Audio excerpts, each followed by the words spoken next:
G'day viewers, look who's back with us again. Hi, I'm back again. Thank you very much for having me on your screen. I really appreciate it. Otherwise, I'm in a cupboard.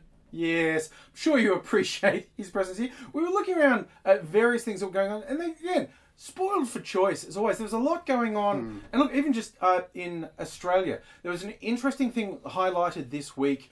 An extreme right-wing group that has some aficionados from the mainstream parties called the Q Society. Q Society, no one knows what the Q means. Yes, there's a few things.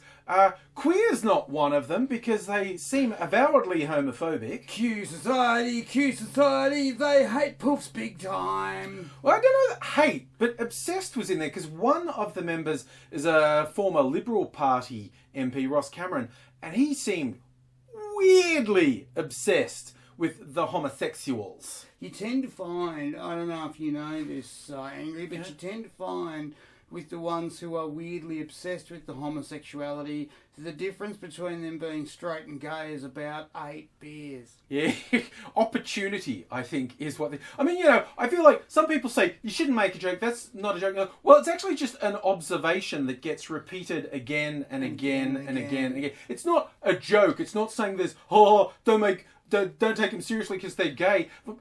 Any preference for sexuality has got nothing to do with how seriously I do or don't take these people. Weird self-loathing and repression is just bizarre. And I mean, speaking of that, even Corey Bernardi said Ross Cameron was ill-advised to say the ridiculous shit is... And of course, Corey, big free speech guy, said, look, he's allowed to say those ridiculous things. And I mean, it was just ridiculous. Because weird oblique moments in his speech, he would just mention something about the homosexuals and who was a homosexual and what drove them. And it's like, dude, I'll give you a hint. A lot of the homosexuals aren't spending as much time thinking about you as you are thinking about them having the sex. Which is, you know, a thing that you often get when you're the homosexual. Because the homosexual's got to, you know, bring in the rent. Yeah. Often when you're at work, thinking about the homosexual sex thing is not the easiest pathway to get the rent. It's a very easy pathway to get yourself fired. Yeah, unless the job is rent boy, then, you know. Then, hey. And then your main client is going to be people like Ross Cameron. Hey. That's been shown out time again. But look... I've only got $80, get in the car. You know, how many times have we heard that one? What do you mean, we, white man?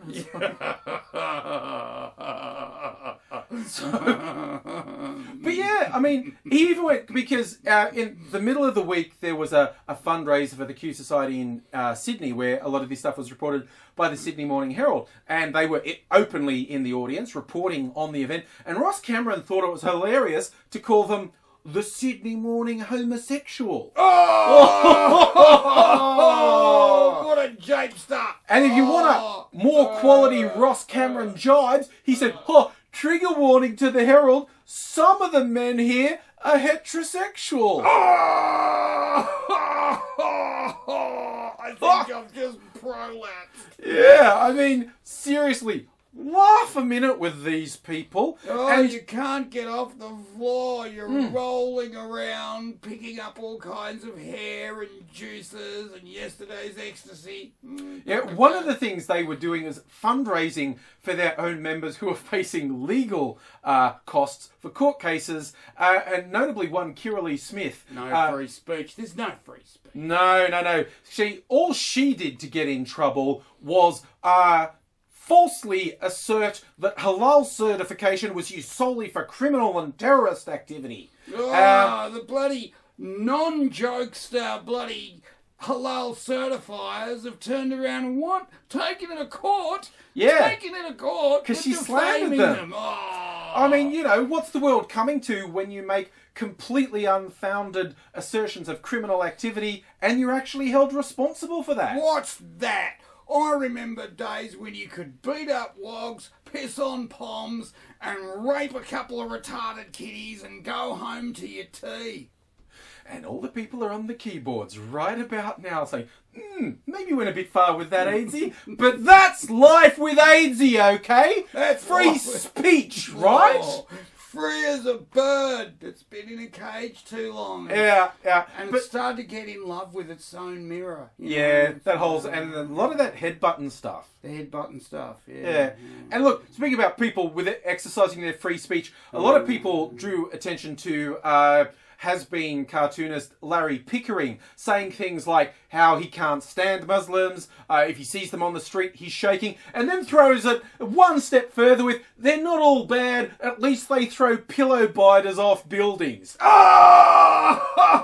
a jokester! He's a jokester! And it's like, while each and every one of those things is offensive and makes it absolutely clear Larry Pickering is a disgusting, vile waste of an excuse of a human, to say he can't say it, to abuse him is like, all his defence is going to be every time is, it's just jokes. You can't take jokes. It's just jokes. Your jokes are pretty racy, Angry. I know. I'd love to hear a bit more of yours. Like some people have said when they've heard that Larry Pickering is dying of cancer, he's having this as his last hurrah, they've said things like, good, and I hope it's painful, and I hope bits fall off him. And people have gone, oh, you don't want to sink to his level? Says you. Jokes. You know, it's just like, when you're in this realm, like, what's the point of saying, like, how could you be more offensive than Larry Pickering? I don't want him to die slowly and painfully of cancer. I want him to go through a lot of pain, but before he dies, he falls into a wood chipper that's on a really slow speed, so it slowly flences him over a period of like 45 to 90 minutes, and he's conscious and in hideous pain the entire time. Jokes! Jokes! It's just jokes and free speech, people. Just jokes and free speech. It's not hurtful. God, No. I mean, if I were to say Larry Pickering deserves to have someone sodomise him with a rusty chainsaw, jokes! It's just jokes! Jokes! I mean, if I were to say that I want, like, when this midweek Q Society meeting got reported on, there was another one in Melbourne on Friday night that attracted quite a big protest, people blocking cars, making it clear that you are extreme right-wing hate mongers and the majority of the country does not like you at all. And some people say, why did they do that? Free speech, cockheads. That's why they did it. Because that was their exercising of their speech, and the other people exercised theirs of their speech. I mean, you know, you could say, was that too far? No. Would it have been too far if someone padlocked all the doors on the buildings and then poured petrol through the air vents and set it on fire and sat around roasting marshmallows while you listened to the screens of the Q Society inside as they slowly burnt to death? Jokes! It's a joke! It's free speech! Jokes. It's a joke! I'm not saying I want them to die horribly, slowly, and painfully. I just bring up the possibility of them dying slowly and painfully and awfully, because it's funny. Funny as hell. I think I've prolapsed again. You can use it as a punching bag. I'm dripping. Okay, see, this is my world. You think it's bad that I say things about these people. This is the actual world I have to live in, okay? Everything else, all the abuse I label out of people online in comments, it's a coping mechanism to cope with the trauma that is AngsY. Quite honestly, when I that's get what's let happening. out of that cupboard, you don't know what's going to happen. I don't know what's going to happen. The voices in my head know what's going to happen, and they do not tell me. They do not tell me. Not till the last moment. Until we're at the school. Yep. And then go, why do I have this gallon of petrol and this flamethrower? And I have no idea. I was instructed. That's all I can tell you. is the whole thing about, it's like Security guards, they don't get anything. Yeah, no, they ask, like, why do you have those boxes of masking tape, bottles of ether, and a video camera? I don't know. I have no idea. It's just some of the random ingredients they made me get, along with the nail gun, the explosive nail gun, and 4 copies of, some mothers do have them, That bit was weird. Yeah, that's when it gets really bad, when the voices tell you to do things like that. Because he tracked down some mothers who have them these days in an op shop. Hello, have you got? No. Am I not allowed back in here?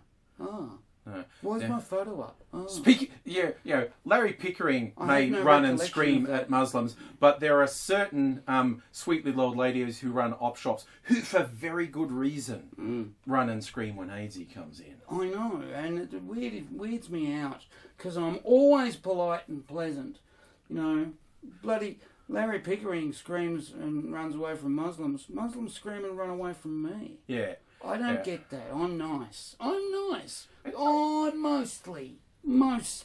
Yeah. Mostly. Yeah, and I think those little old ladies in the op shops get it too easy. Speaking of political correctness, they're gone mad. They're like gone mad. They're like some sort of protected class. The little old ladies who work in op shops raising money for good causes and stuff. And, you know what? They only work for about 4 hours a day. Yeah. You know? Yeah. And they've never got what I want. No, they And they do not. burst into tears so easily when you scream at them. And when you Harden punch up! them, when you punch them too, they can't take a hit.